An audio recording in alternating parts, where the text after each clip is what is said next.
Welcome to I Speak African. I'm your host Yanu, and in this episode I will be discussing Ibrahim Traore, the current president of Burkina Faso. So now I'm going to give you guys some background on who he is and how he came to power. In September 2022, Captain Ibrahim Traore led a coup that ousted President Paul-Henri Sandaogo Damiba. At just 34 years old, Traore became Africa's youngest head of state.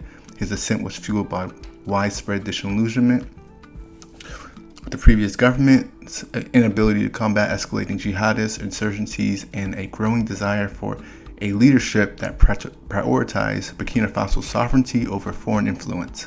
Since assuming power, Traore has embarked on a mission to reclaim his country's autonomy, both politically and economically.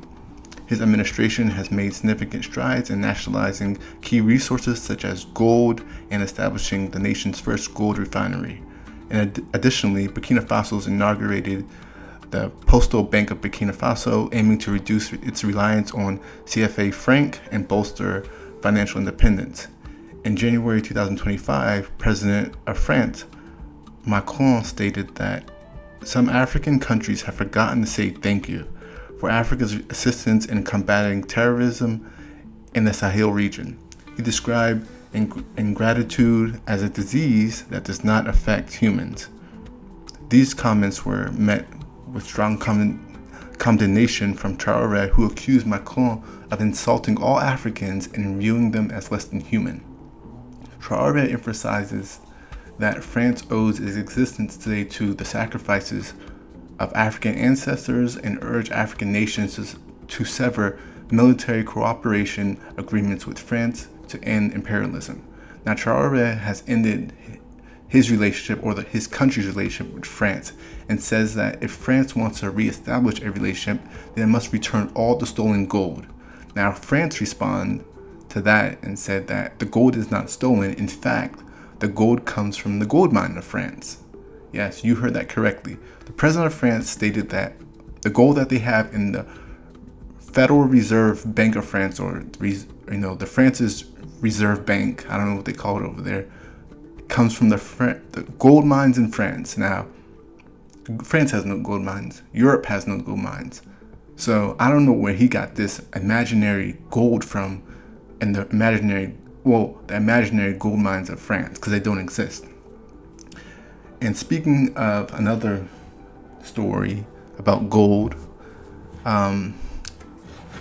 General Michael Langley, who leads AFRICOM, testified before the U.S. Senate Service Committee on April 3, 2025, and he alleged that Burkina Faso's gold reserves are being diverted to sustain the regime of Captain Ibrahim Traoré rather than benefiting the Burkinabè people. He stated that the country's gold is being exchanged to protect the junta regime. Now, in this video, I'm going to show you how Ibrahim Traore responds to those allegations. I don't know what happened with this general. There is still a problem, though. I would perhaps like him to make his mea culpa if he was sent in and realizes that this was not the right mission. If he was misled, he should say so publicly or otherwise before the Senate, admit that he made a mistake. Or if it was done with bad intentions, we will confront him as necessary, because everything he said is a lie. It's very shameful to see an adult lie, to see an adult, a general officer of a great army, lie. It's very serious. First of all, he talked about Burkina's gold, which he claims we used to protect ourselves and all that. First, it's Burkina's gold, it's not his gold. That's the first thing. What business is it of his? It has nothing to do with him. It's Burkina's gold, it doesn't concern him. Second thing, he's lying, because Burkina never had any gold reserves until we came. We are the ones who started setting aside gold in the treasury of Burkina Faso. Otherwise, there wasn't a single gram of gold reserves in Burkina. That means he's a liar again. Another thing, when he says that we use it to protect ourselves and all that, we are free. If the people have decided that we should govern them, we have a duty to protect ourselves. So we are free. How is it any of his business? And the part that hurt me the most, not because he's a general or because he's American or anything, but because he's black. It hurts a lot to see that they use a black man to fight against another black man. And this didn't just start now. It has to stop. You see, it's very dangerous. Even Libya. Who destroyed Libya? Again, they used a black man. In movies back in the day, in America, black people always played the bad guy. But we told ourselves, that's just in the movies. Why do black people keep playing the bad roles? I think that if he heard this interview, he should look at himself in the mirror, feel ashamed, and come out to say, well, I was given a false report, I regret it. He needs to say it publicly. If it was a false report, then it was made. Because it's possible that he was given a false report and that he should come out and say it, because you saw when I take another neighbor, again, as I said, among us black people, the Ivorian Minister of Defense, who goes to Turkey, meets the Turkish Minister of Defense, and tells him that they won't sell us weapons.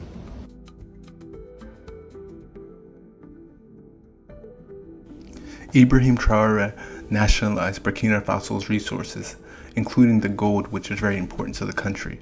Burkina Faso's first gold refinery was inaugurated in November 2023 by President Ibrahim Traore, which marks a significant step in the country's efforts to assert control over its gold resources. The refinery was developed in partnership with a local company, Marinma Gold. It is set up to process up to 150 tons of gold annually, equating to approximately 400 kilograms per day.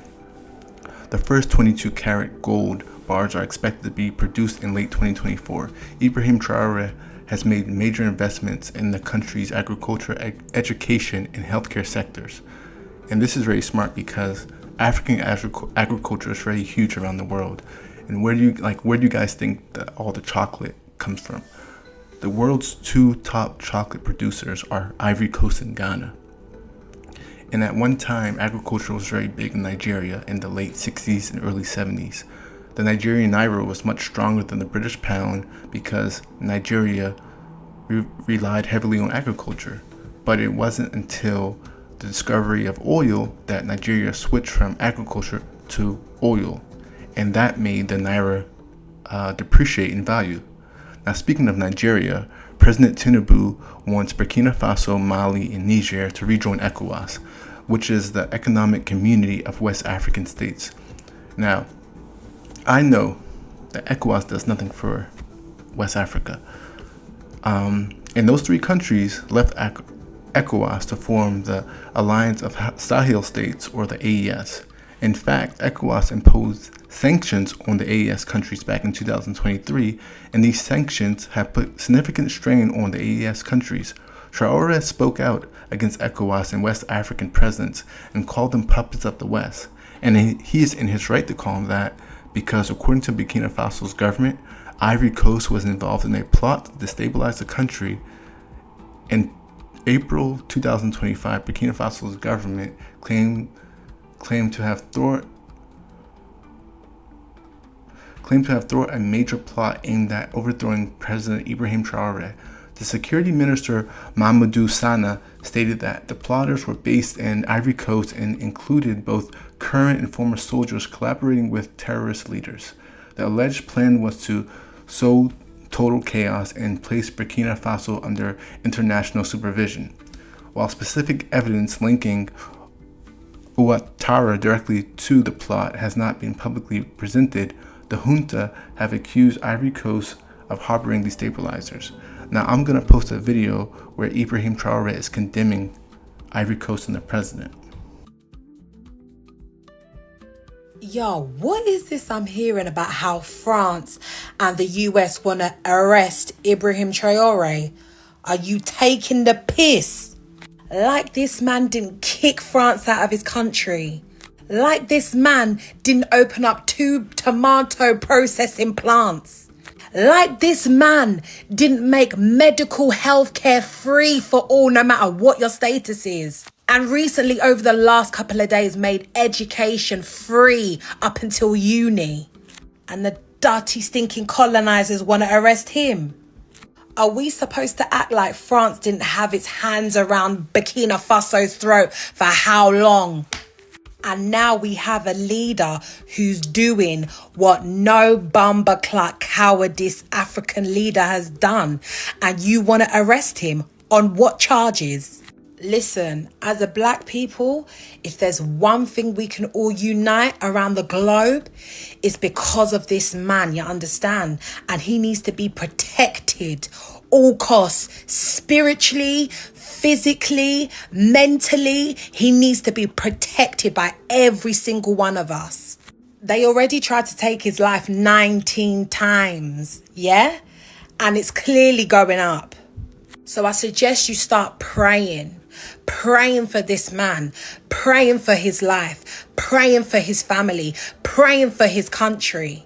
And to all of you cowardice African leaders, yeah, if they try and step to Traore, you need to prove yourselves and try and protect him. Send military, send resources, send everything you can to make sure that he protects his country. That's what you should do.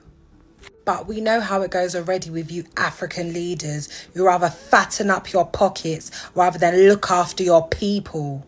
Some of you don't even deserve to be leaders, because if you're not even putting your life on the line for your people, for your country, what the hell are you doing trying to run it? You see how Ibrahim done it? And it only took him 18 bumperclot months. Yeah? And some of you have been leaders for over 20 years. Your people should spit in your face for the way you leaders left them high and dry and living in poverty and fattening up the pockets of the West. So come on, cowards. Show us what the heart of a lion is. Show us if you can live up to Ibrahim. Show us that you can rise to the occasion. Give us something, anything to be proud of. Allegedly, there was a white woman by the name of Claire Dubois who tried to spy on the country of Burkina Faso using a fake NGO called Hope Forward. But I could not find any legitimate news articles about this, this allegation, because there were no, I didn't see any reports about it. But just because there weren't any Western reports about it doesn't mean that it's not true. Two things can be possible. It can be no Western reports, but it also can be true. But even though it's been alleged, I'm not going to speak on it. I'm going to wait for more information to come out about this, and then I will, put it on in later videos, or might do a short. I'm not sure yet, but I'm not surprised at all. Western countries have been doing this to not just the continent of Africa, but poor nations in Eastern Asia and Southern Asia as well as South America. So I'm not surprised. But the craziest thing is that the West tried to unalive Ibrahim Traoré 19 times. So let that sink in. They tried to unalive him 19 times. Now we have 54 countries on the continent of Africa, and no one is coming to his aid except for the AES countries. And the crazy thing is that they try to do it with his own bodyguards. Now, 2 of Ibrahim Traoré's close security officers were reportedly offered $5 million each to unalive him. Instead of accepting the bribe, they alerted national intelligence authorities, leading to the swift arrest of foreign agents behind the plot. Now, in another instance, Traoré's chief of staff allegedly accepted a bribe of 25 billion CFA francs, which is approximately 41 million USD. Now, this plot was foiled through a military-led internal investigation which uncovered links to foreign powers. And this is insane because the resources of the continent of Africa hold so much more economic weight than the pound, euro, and the dollar. And after all this, they can, those currencies can appreciate and depreciate depending on many factors like supply and demand, interest rates, inflation, to name a few. But gold rarely goes down in value, rarely depreciates. So you have all these African leaders who are giving up vast resources and, plundering all the money of their countries for paper currency that makes no sense.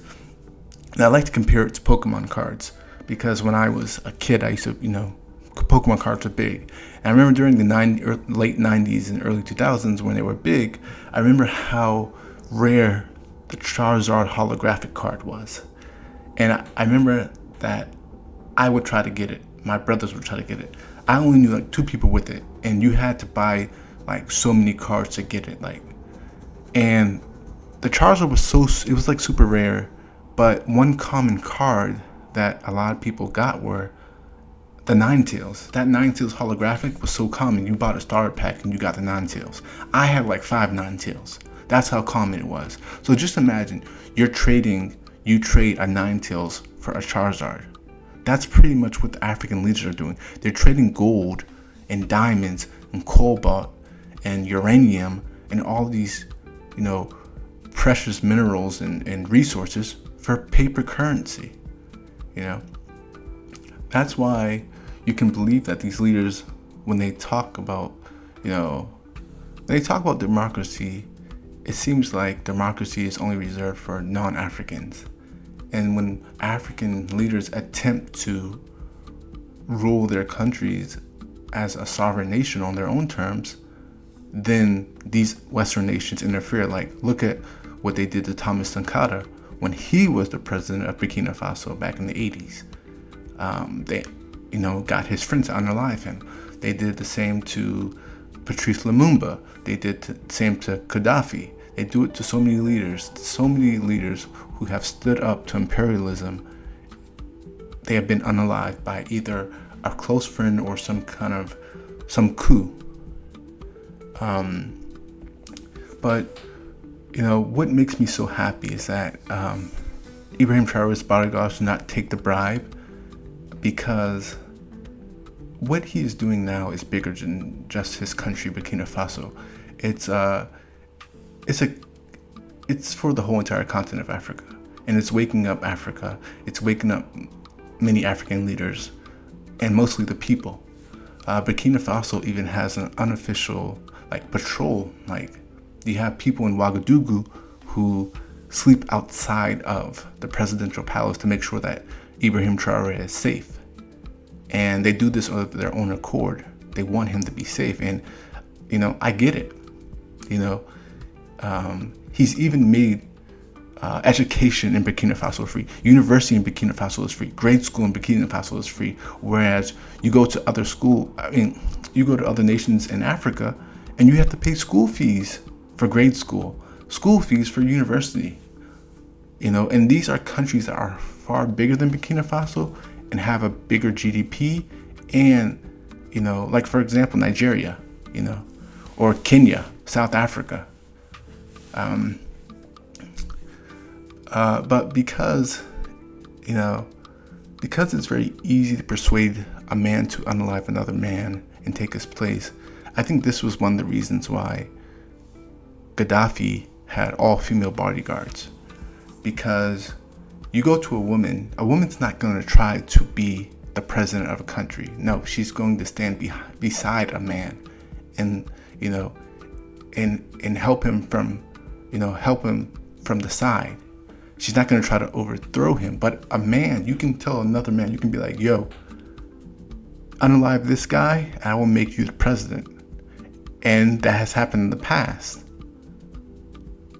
And then when they decide they don't want him anymore, they get somebody else to unalive him. It's happened a lot. And, that's why I'm so glad that his bodyguards did not take these bribes. Because if you think about it, not only would they be considered traitors and treasonous, but even if no one ever found out who did it, they would be rich, but then everyone else around them would be poor.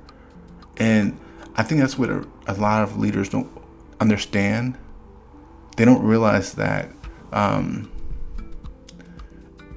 good economics brings stability, and stability brings about peace and safety, because when everyone has, more or less the same amount of income, no one's stealing from each other, no one's trying to commit any crimes, no one's trying to, do crazy things. Look at Saudi Arabia, the UAE, and Qatar. all the citizens of those three countries are either super rich, rich, or well off, but no one is dirt poor, no one is homeless, no one is starving, and no one's desperate. And that's because the leaders of those countries actually care about their people, and when you care about the people, that's going to bring stability to your country, because people they're not going to riot, they're not going to turn on each other or turn on the elite of those countries, because everyone's living relatively well. But there's good news coming out in support of Ibrahim Traoré, not just the citizens, but also other African countries throughout the diaspora. And so, like, I've seen videos of people in Jamaica, people in England, France, and other African countries, and just supporting him, which is really good. I also heard that Burna Boy is going to be he wants to throw a free concert for Burkina Faso, and he says that he wants all the proceeds to go to the country. Now, I've seen a lot of comments online, people calling Burna Boy an op or a plant. And they're showing pictures of Burna Boy and his mother with the French president. Now, I don't know Burna Boy personally, but I don't think he was found the president of Burkina Faso. And I understand why people are skeptical about this, because why is he suddenly given a free concert? Like, Burkina Faso does not need a free concert. Like, the Burkina babes do not need a free concert. They need other things, but they don't need a free concert. And if he's trying to throw this concert to energize them, believe me, they're already energized by Ibrahim Traore. They don't need a free concert. Now, if any country needs a free concert, Nigeria needs it. Not only is Burna Boy from Nigeria, but Nigeria needs some uplifting. So give a free concert in Nigeria. You don't need to go to Burkina Faso. But let me know what you think about what's currently going on in Burkina Faso in the comments. I'd love to hear what y'all thoughts about it. Don't forget to subscribe and like. I can be reached at ispeakafrican12@gmail.com, and these same episodes can be downloaded on Spotify. Stay blessed.